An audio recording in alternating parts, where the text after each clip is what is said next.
Hi Aquarius, this is Jeff. Welcome po sa ating channel. At ito ay inyong weekly Gabay Tarot reading for May 12 to 18, 2025. Kung naka-resonate kayo, comment down. Kung hindi kayo naka-resonate, ibigay niyo po sa iba kasi general reading po ito. This is for you, Aquarius.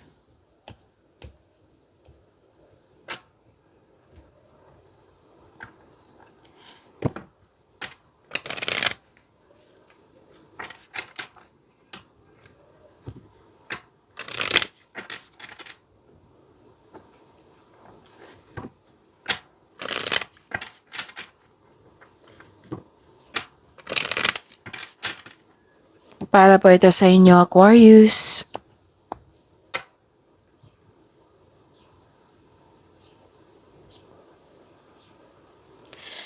Maraming salamat po sa inyong patuloy na suporta at maraming salamat din po sa mga hindi nag-skip ng ads. Gamitin ang reading na ito bilang gabay lamang. Sa mga hindi pa nag-subscribe, subscribe na po kayo at click bell notification para malaman nyo na may bago tayong video.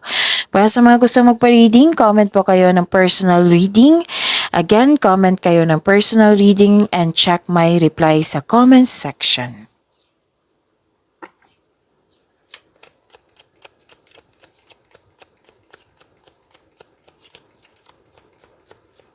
Spirits Guide, mga ganap po for this week para kay Aquarius May 12 to 18, 2025. I need 3 cards po.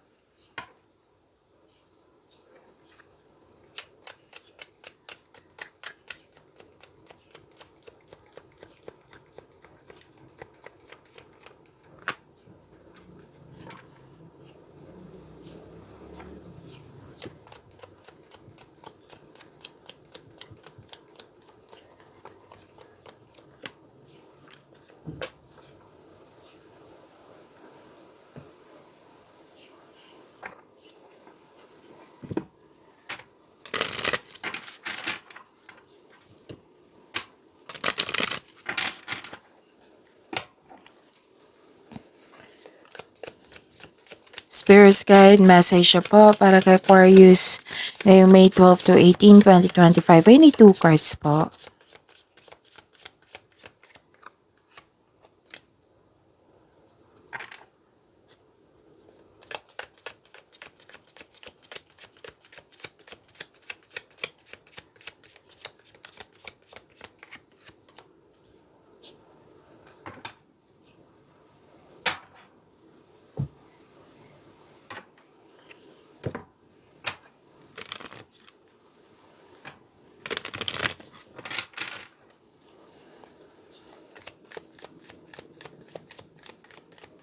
Spirits Guide, message siya po sa career and money ni Aquarius. I need 1 card po.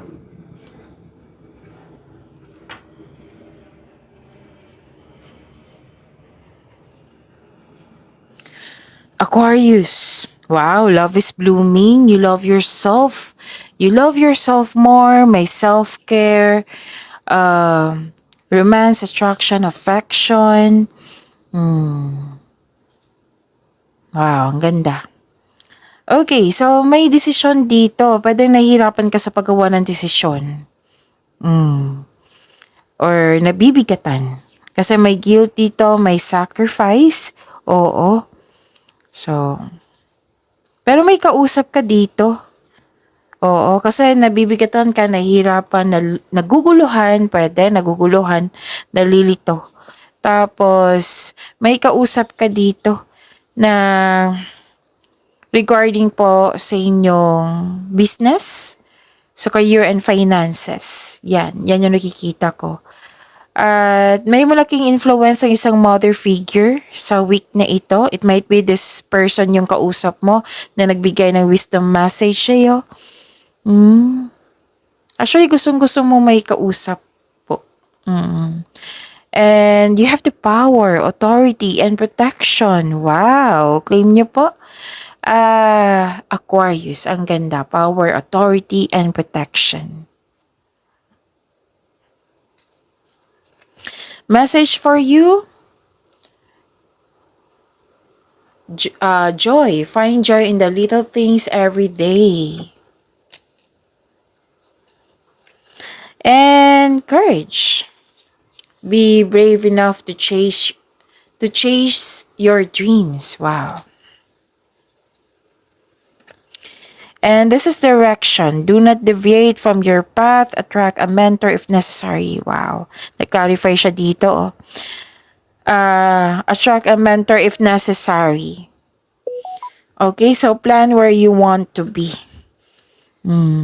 Ito yung nag-clarify dito sa inyong oracle cards na may kausap ka na regarding sa yung career.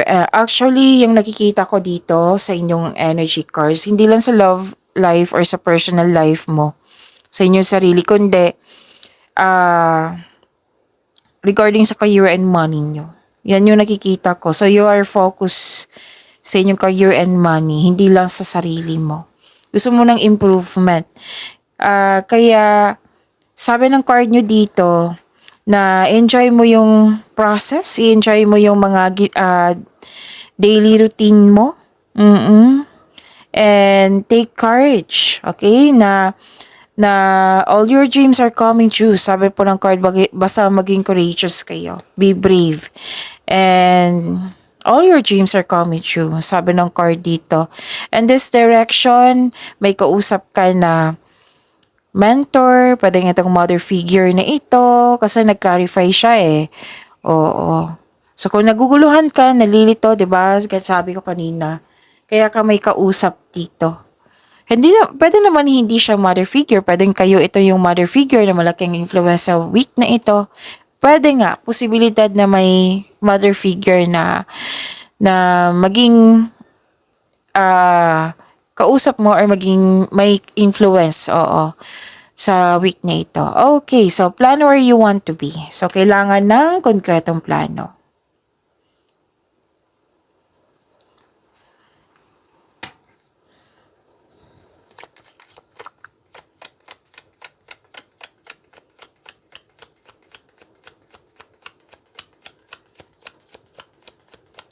Spirit guide, na po yung energy ni Aquarius.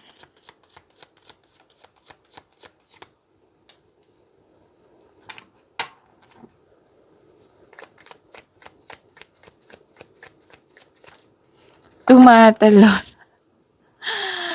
I think you're excited.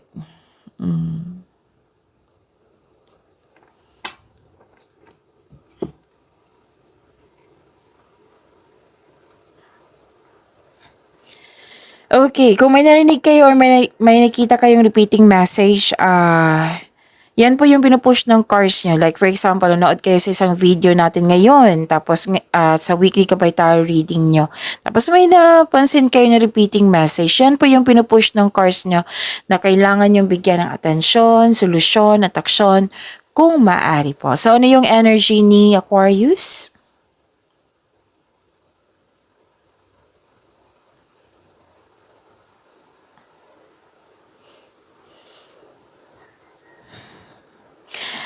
May nagsabi sa akin ngayon na 'di ba na sinabi ko na excited kayo sa kaka-excite nyo o sa pagiging excited nyo, naguguluhan kayo. Kasi may nakita kong opportunities dito na kailangan yung bigyan ng atensyon, desisyon. Tapos sa sobrang excited, naguguluhan kayo. So iwasan nyo rin mag-overthink ha, kasi if you hesitate too long, if you hesitate too long, yung mahaba talaga yung oras na sa pag-iisip kasi pipili kayo, gagawa kayo ng desisyon or plano, malilito ka niyan. Ang ending niyan, malilito ka. So, you have to control your emotion and be calm at maging balance din, sabi ng card. Okay, tapos yun. Tama naman yung gagawin mo kasi yung gagawin mo na may kausap ka regarding sa iyong concern, lalo na sa career and money nyo. Kasi mas magbibigay ito ng answers. At the end of the day, kayo naman po yung mag-decide niyan. Okay? Kayo po ang mag-decide kung ano po yung gusto nyo. Basta lang, don't hesitate too long kasi malilito ka talaga niyan. Okay? So, pagpaplano ha, sabi ng card dito, Okay. May iniisip ka dito na regarding sa plano mo na feeling mo hindi siya nag-work. Oo. So, kailangan po ng mag-gather parang factual information, yung experiences ng iba.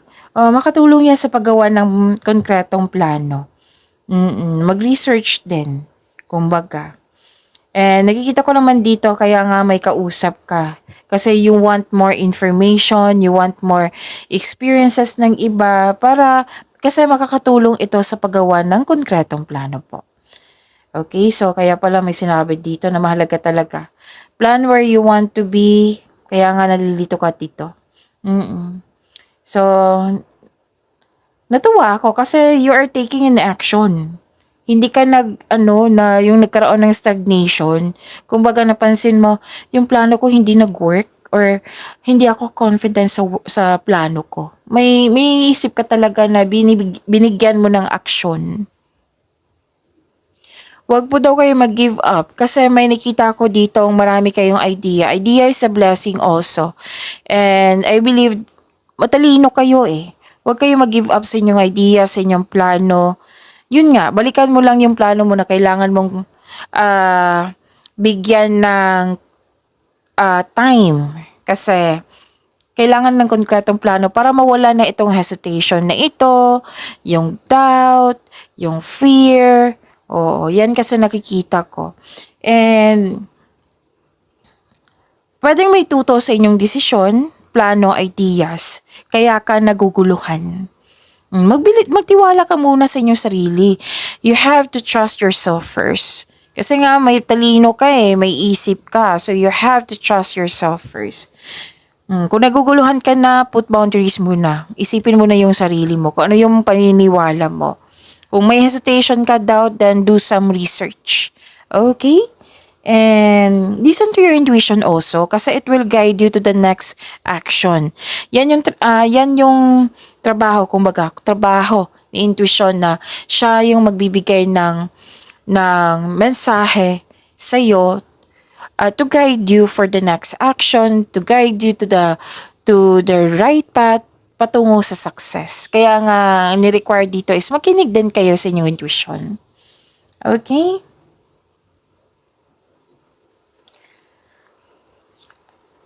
At this is choices, future plan. Expect nyo na marami kayong iniisip ngayong week at the same time marami kayong ginagawa. Pero most likely iniisip to kasi may mga plano dito. So, may mga action. Natuwa ako kasi binigyan mo ng action. Hindi siya nagkaroon ng stagnation. Yung naguguluhan ka, nag-stop, wala. Wala akong nakikitang ganyan. Kundi, binigyan mo talaga ng action. At nakikita ko rin dito yung sabik. Excited ka.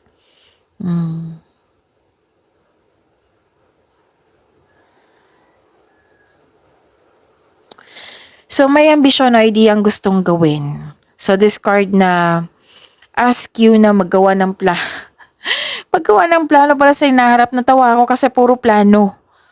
So, pinupush talaga ng cards nyo na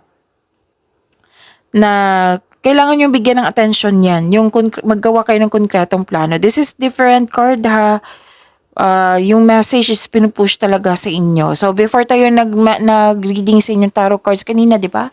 May paalala ako na kung may repeating message, pay attention. Kung maaari din po, bigyan nyo ng attention, solusyon. Dito pa lang, plano dito. Dalawang card mismo nagsabi dito, plano pa rin. Okay? Ginalingan mo. Nagkikita ko dito na ginalingan mo sa paggawa ng plano. So, this is an action talaga. Natuwa ako kasi action mag-ingat lang sa pagiging mainipin. Kasi kitang-kita ko dito, naiinip ka kasi you're excited. Oo. And may nag-support sa iyo. Actually, may nag-support dito na isang tao na very supportive sa iyo. It might be this is material. Para din ideas, nagbigay ng ideas, kaalaman. Or yung nagbigay ng wisdom message sa iyo. So, tutulungan ka ng taong ito para mas lumago pa yung mga layunin mo sa buhay. Again, you're very excited here. And I'm happy for you kasi kitang-kita ko dito.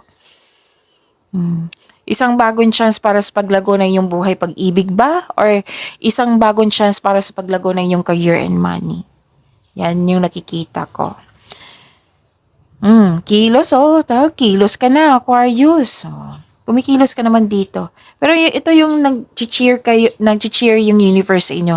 Kilos na, Aquarius, kasi nagbigay na kami ng ideas sa iyo kung ano yung dapat gawin. Kailangan mo lang makinig. Huwag kayong mag-alala, Aquarius, kasi you are divinely guided. Kaya nga sinasabi ng cards nyo dito, you are divinely guided. Sinasabi ng universe sa iyo, go na, kilos na, Aquarius. And listen to your intuition ha, kasi it will guide you sa iyong malaking desisyon. And yan, ang ganda ng mensahe. Ang iyong buhay ay patuloy na yumayabong kasi marunong ka makinig sa inyong intuition and explore new directions po. See that? Ang ganda.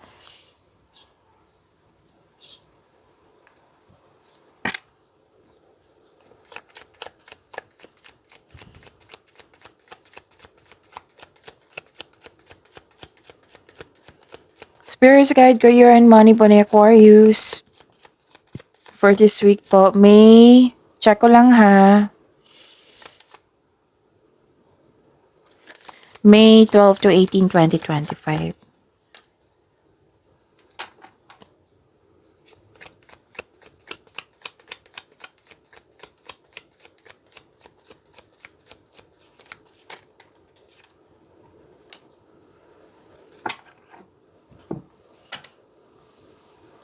Sa career and money niyo po,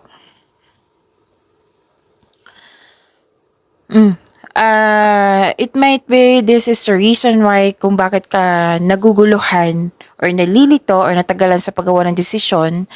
Kasi may mahilig magmanipula dito. Nakikita ko. Oo. At another message na nagsabi dito na mag-connect kayo sa inyong intuition. Makinig kayo sa inyong intuition. Yan yung pinaka-importante ngayon kasi gumagawa ka ng plano. Sa mga bago dito na hindi pa alam kung paano mag-connect sa inyong intuition, i-search nyo sa Google on how to connect to your intuition. I-type nyo, how to connect to my intuition. Maraming lumabas dyan. Piliin nyo yung legit na website. Do some research po.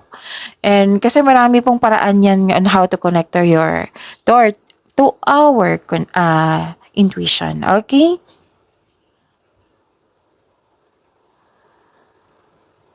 May concern din kayo sa isang tao ha. Maaring ito yung sinabing mahilig magmanipula na parang hinayaan mo yung tao na saktan ka. Or it might be marami siyang sinasabi sa'yo na hindi mo nagustuhan or ginawa. Nangingialam sa'yo. Oo. Or pwede din na yung nasinabi dito sa energy cards nyo at dito rin sa oracle cards nyo na sinabi rin dito, pinupush talaga ng cards nyo na hindi ka pa ready or hindi ka natatakot ka pang gumawa ng desisyon. Yung doubt, hesitation, fear, yan yung nakikita ko kanina, di ba? So, this is a repeating message. Iba yung cards, pero repeating message to. So, yan yung pinupush ng cards nyo na kailangan yung i-work out. Yun, wag po daw kayo magpadala sa takot or hesitation ba yan? Na nabibigatan ka sa paggawa ng desisyon na nag-clarify talaga dito sa energy cards nyo at dito din, di ba? Yung sinabi ko kanina sa oracle cards nyo. So, yung sabi ko kanina na to be calm and balanced. Yan din yung sinabi dito. Oo, maging kalma kayo, maging balance. Kaya nga may sinabi dito na message from you, for you, from the universe na enjoy mo yung moment nyo ngayon sa bawat, yung mga daily routines nyo na may mga blessings dyan. I-enjoy nyo yung moment. Enjoy nyo yung mga ginagawa nyo ngayon, yung mga daily routine nyo ngayon. Find joy in the little things every day. Kasi ito yung makatulong sa inyo para mas maging magaan yung mga ginagawa nyo, mas maging magaan yung mga nasa isipan nyo. At maging be brave. Okay? And yun ha, maging kalma at maging balanse. Pinupush talaga ng cards nyo yan. Tinutulungan ka ng cards. Huwag kayong mag-alala, you're divinely guided po.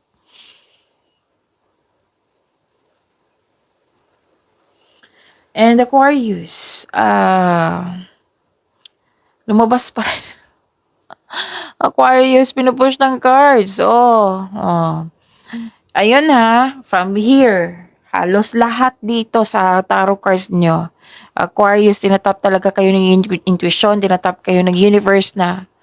Aquarius, makinig ka, wag mong pahirapan yung sarili mo. Wag mong pahirapan yung sarili mo. Help yourself. Huwag hayaan na malito. Oh. Kasi may sabi dito, nagkaroon ng self-doubt, may hesitation. May pangyayari nga diyan na nagkaroon ng delay.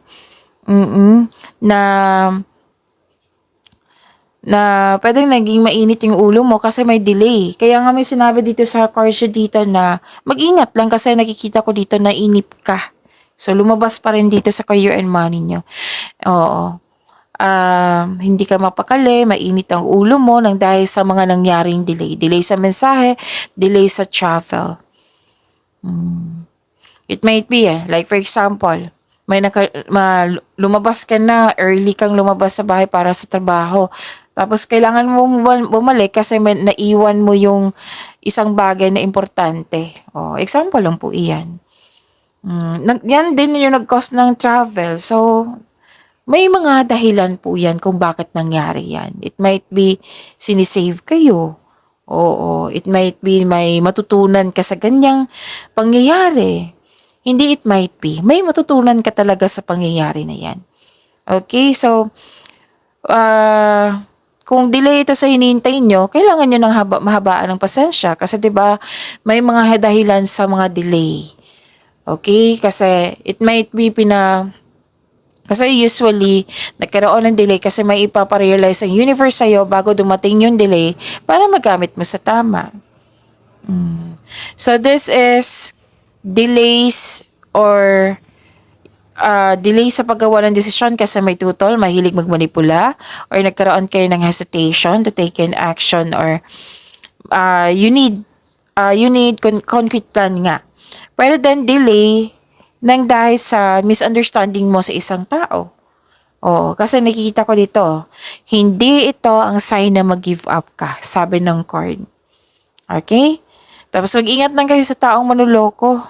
Kung gusto niyo malaman kung sino ito, then ask your intuition.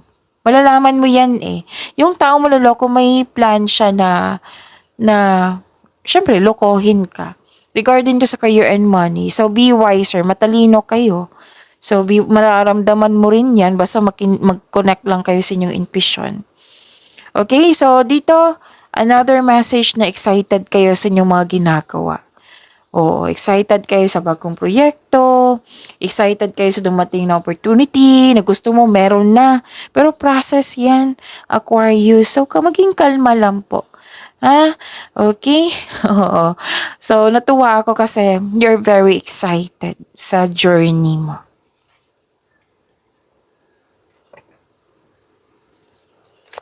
Maraming mensahe, no? Kailangan ko sabihin kasi sinasabi sa akin ngayon. Sabihin mo kay Aquarius.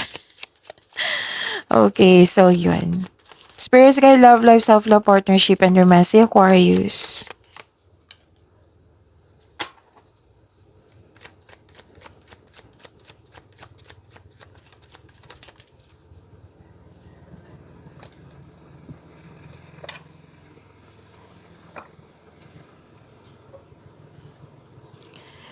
Okay, so this is very good ha. Ayun na mag-overthink.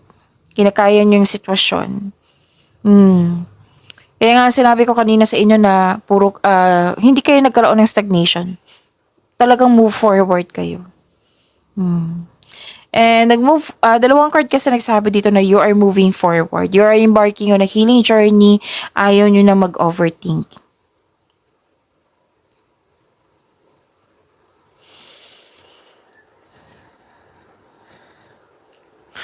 Okay, whether single ka man, may relasyon sa buhay mag-asawa, nag-decide kang mag-move on mula sa mapanakit na pangyayari na hindi mo nagustuhan. Nag-decide ka talaga kasi you want healing. And yes, may nakita kong healing dito. Wow. So lahat ng signs gusto niya nasa iyo, Aquarius. And Sa mga marelasyon sa buhay mag-asawa, sa mga marelasyon muna, kasi may sabi din dito, posibleng nagpasya kayo mag-live-in or maglipat bahay para bumuo ng pamilya. Sa buhay mag-asawa, pag level up to sa inyong relasyon, it might be may project kayo dyan na, like for example, bibili na kayo ng lupa para magpatayo ng bahay para magbukod na. Mas marami dyan na may plano ako nakikita dito na binigyan nyo ng magandang plano. Pero din problema na binigyan mo ng magandang solusyon. So, kailangan ng mahabang pasensya ha. Pwedeng lipat to sa another location. Pwede din na lipat bahay, lipat work, bakasyon. Actually, nakikita ko dito, gusto mong magbakasyon, magpahinga. This is good. Why? Importante kasi yung pahinga na yan. Pagyamanin niyo po yung blessings sa binigay sa inyo. Aquarius, see you tomorrow. Maraming salamat po.